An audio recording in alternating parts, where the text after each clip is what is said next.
separate ones. In a stimulating historical study of the concept of India's unity, Dilip Karanth defined India's cultural oneness in these terms.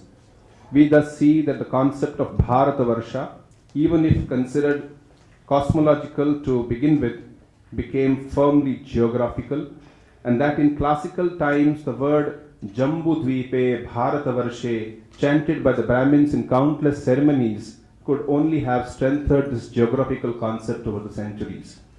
India, the name which launched 1,000 ships and which has fired the imagination of explorers for ages, predates the emergence of Islam and Western Indology by centuries, if not millennia.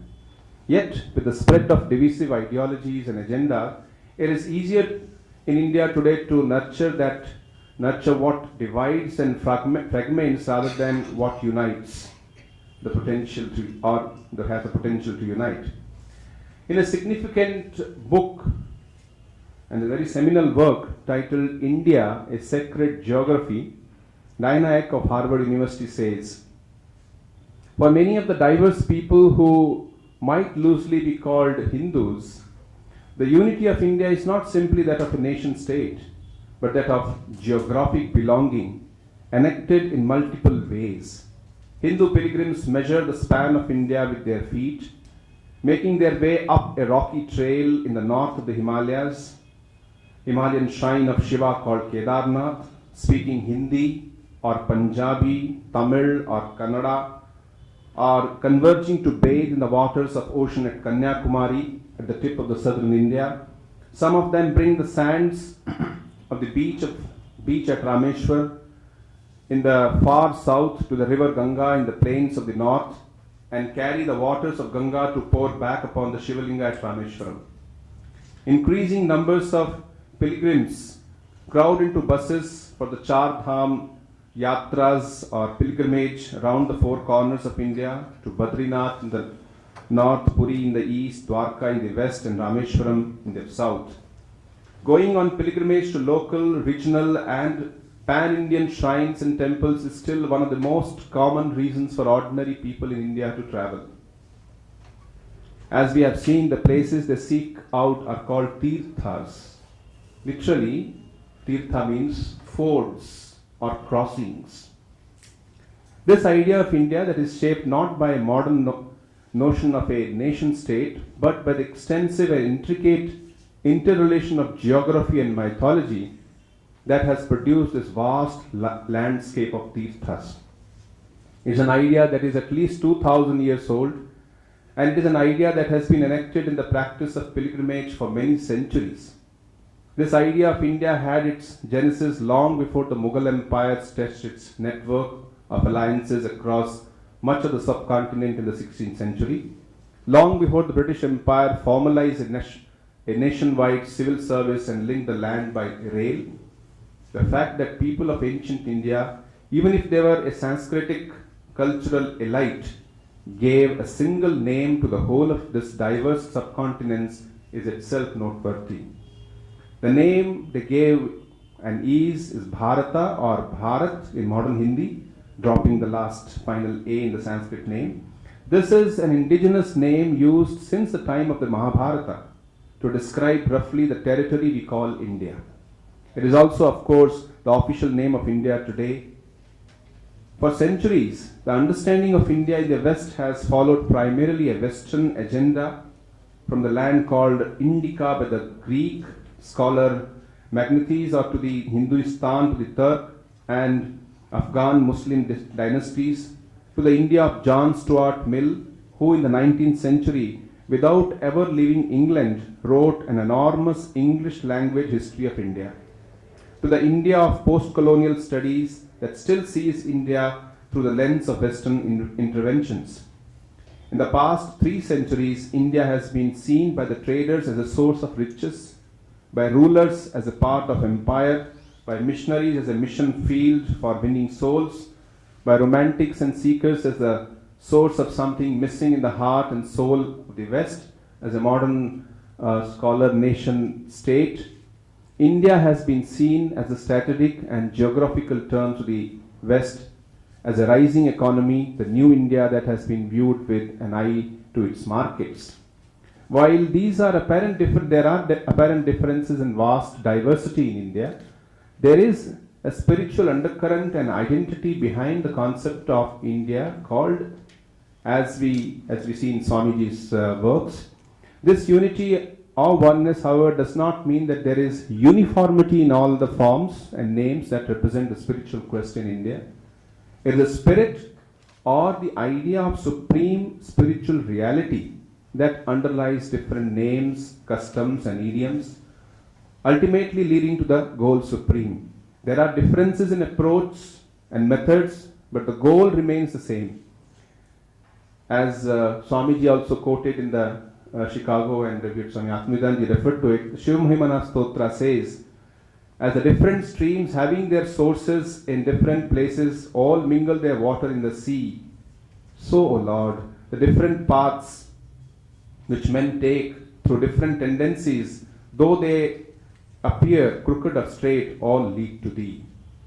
This spiritual unity of India is brought about by various tangible and intangible elements such as sacred mountains, sacred plants, sacred rivers, sacred stones, and above all, the holy places.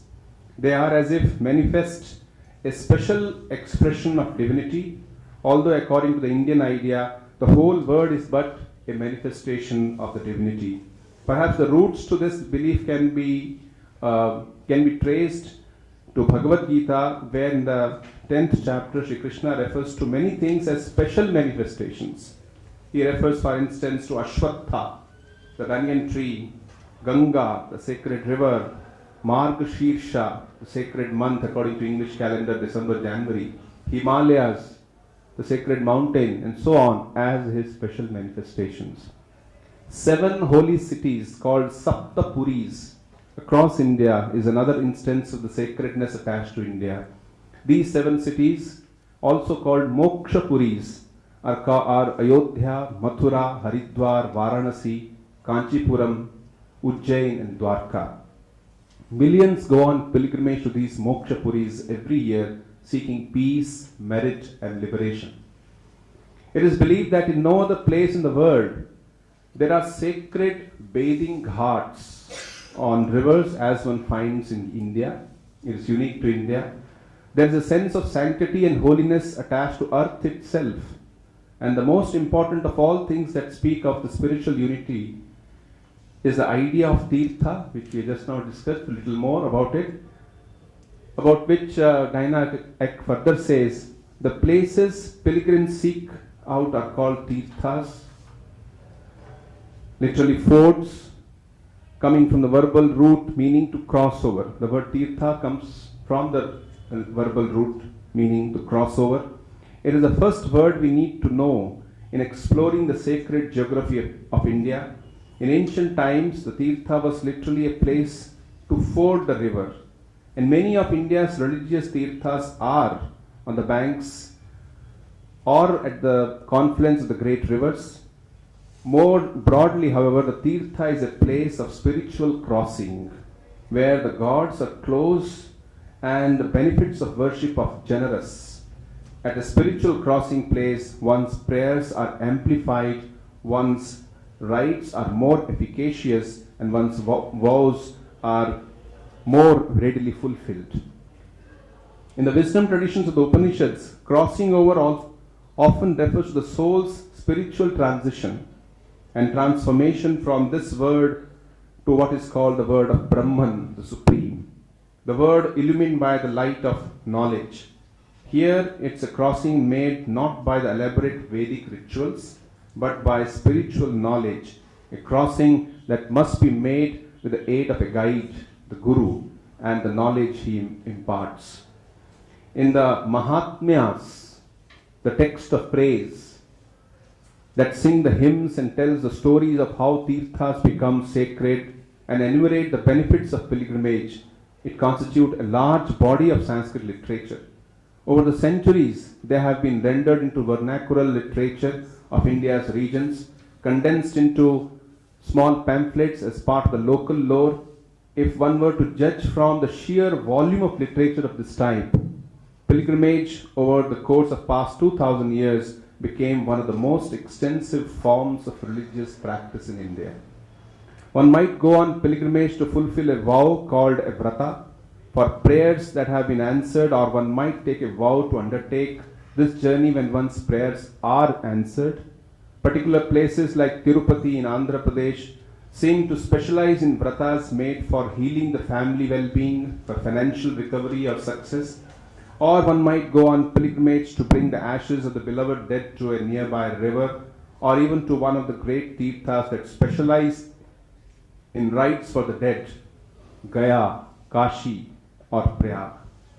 One might go for a sense of spiritual purification, for the praise of tirthas constantly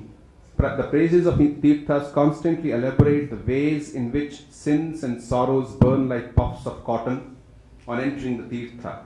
One might go simply to behold the place itself for the darshan of a sacred place or a mountain. For example, in Tiruvannamalai in Tamil Nadu, the great Ramana Maharishi, he very much confirmed the fact that the big mountain there, the Malai, Tiruvannamalai, is nothing but Lord Shiva himself. And every Purnima day, we have at least 3 to 4 lakh people going around the mountain, even now. They call it as Girivalam. So people go to behold the mountain, that is the darshan of a sacred place, a mountain, a river, an image of the divine that confers spiritual benefits. One might go in the presence of the ascetics and sages who often reside in the tirthas and amplify the power of the place. For at least 2000 years, pilgrimage to the tirthas has been one of the most widespread of the many streams of religious practices that have come to be called Hindu. The tirthas are intricately related to a vast corpus of stories, ancient and modern, and these tirtha mahatmyas or sthala puranas tell us how places became holy and what benefits one might get by visiting them. Spiritual unity, in conclusion, is a self-evident fact as far as India is concerned. Saints and sages, acharyas and pracharaks, the singing minstrels and the moving kirtanyas all have contributed to India's spiritual unity. According to Swamiji, they all echo the spiritual greatness of Upanishads or Shrutis in one way or the other. Swamiji says, either one hears the Advaita Keshari roaring the pearls of thunder, the Asti, Bhati and the Priyam, amidst the heart-stopping solemnities of the Himalayan forests, mixing with the solemn cadence of the river of heaven, or listen to the cooling of the Piya, Pitam, in the beautiful boughs of the groves of Vrinda, whether one mingles with the sedate meditations of the monasteries of Varanasi or the ecstatic dances of the followers of prophets of Nadia, whether one sits at the feet of the teacher of the Vashishtadvaita system with its Vadagale and Tangale and with all other subdivisions, or listens with reverence to the Acharyas of the Madhva school, whether one hears the martial Vahe Guru Ki Fateh of the secular Sikhs or the sermons of the Granth Sahibis of the Udasis and Nirmalas, whether he salutes the Sannyasin disciples of Kabir with Sat Sahib and listens with the joy of the Sakhis, whether he pores upon the wonderful lore of that reformer of Rajputana, Dadu, or the works of his royal disciple, Sundaradasa, down to the great Nischaladasa, the celebrated author of Vicharasagara, which book has more influence in India than any that has been written in any language within the last 3 centuries.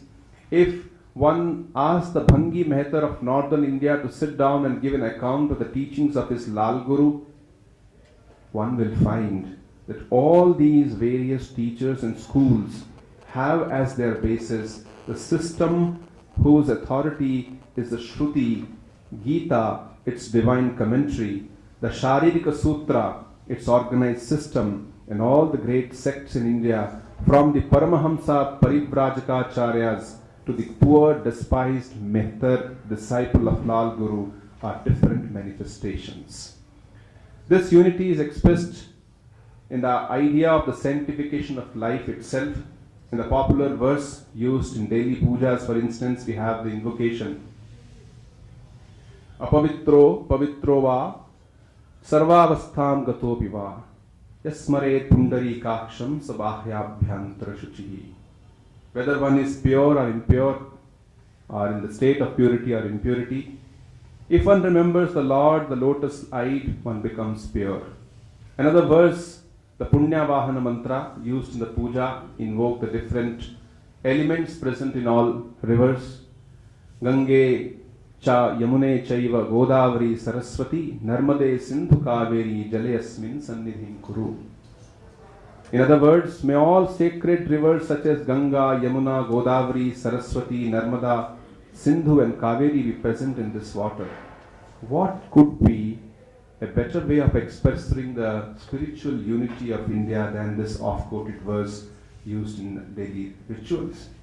It is spirituality and spiritual ideal that lies at the root of Indian idea itself. Let me close by a quote from Swamiji. In a very vigorous way, Swamiji puts across this idea of oneness or unity in diversity through a spiritual standpoint.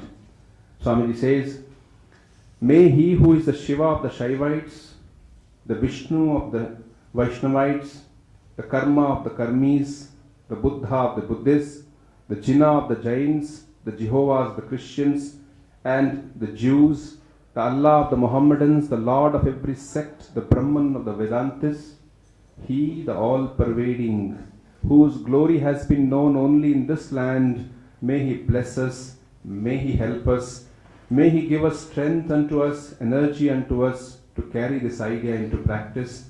May that which we have listened to and studied become food to us, may it become strength in us, may it become energy in us to help each other. May we, the teacher and the taught, not be jealous of each other. Peace, peace, peace in the name of the Hari. Before I close, let me say it is not just restricted to the Hindu way of life. The same has been adopted, this visiting of tirthas and going to sacred places, by others also. Among the Christians and among the Muslims, we have this kind of going around the tirthas, not only to the ultimate Kaaba or to the Jerusalem. Within India, if you go to Tamil Nadu, for instance, you hear of the My Church, the Church of My Lady of Health, called Velangani, and you find thousands of people going, and they are adopting the same way, going barefoot, sometimes carrying the kavadi, sometimes wearing even some kind of a gerwa, and shaving head as a part of their vow. Or people going to Ajmer in the mazar of the place of Garib Niwaz. Everyone, there is a spiritual element involved in this kind of a movement, and this is what Swamiji points out as the spiritual unity of India. Thank you very much. Swamiji, thank you. Very beautifully presented the spiritual unity of India through the pilgrim centers. Now, Professor Amiyati is saying will summarize the whole talk.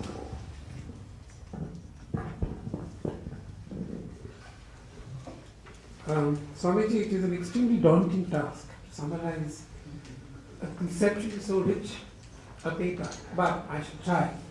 And I think perhaps we are running late, so I'll be as brief as possible. I think the two papers presented here before us have to be read together and understood together. They speak in unison, and they speak more or less of the same argument, the same theme. The only difference being this, that whereas Swami Atmavidananda was talking of a locality, his experience in a certain area within India, Swamiji here was talking in a pan-Indian context. One is a microcosm, the other is a macrocosm, and both are possible, it seems to me, within the overarching theme of cultural unity of India. Swamiji here spoke in great detail, mind-boggling detail really, of how Hindu institutions, pilgrimage networks of pilgrim routes, texts, common habits, customs, things which are tangible as well as intangible, have contributed in so many ways to the fostering of Indian unity. Thirdly, his talk reminded me of a very interesting debate that took place in the 19th century. And the debate in which Swami Vivekananda was also a participant is briefly this: what is the relationship between society and religion? Can religion be judged in terms of social utility or usefulness? And Swami Vivekananda told us very clearly that it cannot be. I haven't heard this word being used, but Swamiji and Sri Ramakrishna himself do not really use the word Hinduism, they use the word Sanatan. Something which is timeless and ageless, something which does not change. And I think the idea of Sanatan contributes and feeds into this idea of the overarching unity of India. It perpetuates the idea that there is something deeply continuous within our tradition that goes on and on interminably, I think. Lastly, you reminded us very carefully and very pertinently that the idea of unity is not necessarily the idea of uniformity. Sri Ramakrishna did not ever say that. Swami Vivekananda did not say that. On the contrary, the first thing they said is that difference has to be embraced. It has to be embraced, it has to be internalized, and yet let us not forget that within the difference, within all the disciplines, there is this overarching unity which makes man what he is. Thank you. Make a little small comment only about that. What I mean to say is, like the Velankani and also the other places told is, they're kshetras for Hindus also. It is not only for Muslims going to Muslims. Just like Muslims coming to Hindus, and Hindus, a large number, they go to Ajmer and Velankani and all those places. That is the beauty of that unity that underlines.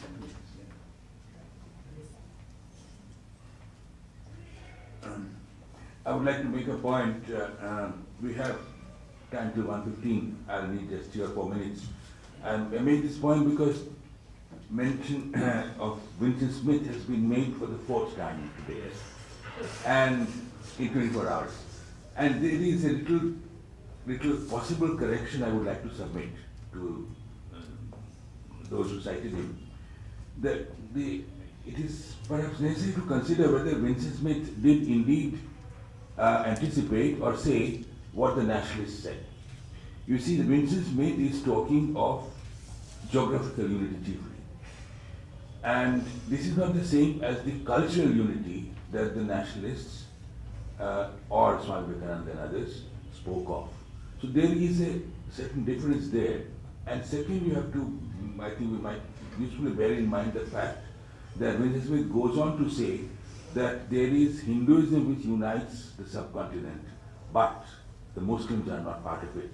And he goes on to say that, you see, the Muslims in India have more in common with Arabs and whatnot, with West Asian people. They are not part of this unity, which again is not what Swamiji or nationalists say. The second point that needs to be borne in mind is that well before Vincent Smith, the point of unity and diversity had been made. In fact, Smith himself cites that in a footnote. There was a book by Radha Kumud Mukherjee, who was cited by someone yesterday, I think, today. Subramanian. You see, in 1913, Radha Kumud Mukherjee, who used to teach in UP in one of the provinces, he wrote a book called The Fundamental Unity of India, in which he made the same point, and Smith used that book, and he has referred to the book. It was a very well-known book with a preface by Ramsay MacDonald. And I think the basic idea of fundamental unity was even anticipated earlier by Gandhi, who in Hind Swaraj of 1909 talks of the assimilative, I quote the exact word, assimilative character of Indian civilization. And I submit also by Tagore in 1902 in his essay called Bharatbarsho, which Daruna Sarkar later translated, in which Tagore says that there is that the fundamental trait of India has been to bring unity within this unit, in very beautiful language. But this is a minor point, this is a scholarly point, but I think this needs to be considered by all of you. But I did enjoy your beautifully written text, which I hope will get published, and this is something that is truly worthy of the editor of Vedanta History. Thank you. One more thing I would add to it, that the spiritual unity or the unity through tirthas or the holy places is now getting further expanded. As you know, there are so many people living from Indian origin outside India. And I was given to understand that there are nearly 40 Tirupati temples across America now. And there is a stotra which is written in praise of these 40 tirthas in America, which speaks of, let's say, Tirupati, Bostana Nagare Sthitam iti, like that. So it's further expanding, it's not that geographically just only in India. And so, other than Diana X book, which is very good, there was another which you might, or you may have seen, by McCormack, which was the first book talking about the pilgrimage network as a unifying technology, or to use Omni's term. Modernist. Sorry? Modernist. Pilgrimage in the Hindu tradition. In the Hindu tradition. Now, this is a book by McCormack. Then another book also. But anyway, it's a very important theme that you brought in, and thank you for that. I'll be very brief, Manas. I was listening to Swamiji with rapt attention, and there was one point of time when you spoke about, you quoted Swami Vivekananda and said, ours is the only true religion. And I was immediately reminded of Thakur saying, Amar Maut or Udar Maut, and he said, Motu or Buddhi, mine is better and theirs is not as good as mine. So how do we reconcile these apparently contradictory two viewpoints? Yes, actually this quote of Swamiji is taken from his lecture from Colombo to Almora, where he is trying to give the universal aspect of Sanatana Dharma. And in that context he has spoken that why ours is a true religion. It is not in terms of a very narrow or fanatical say that only my religion is true. It is actually a very way of presenting the elements which make the Sanatana approach to life. That ours is a true religion in that sense, not to be taken literally, because Swamiji was one person who was so inclusive and who could make anyone his own through these things. So with this we conclude our this session, and next will be our lunch, I think, and after lunch 2 o'clock. 2:15. 2:15 we will try that again here for the third session.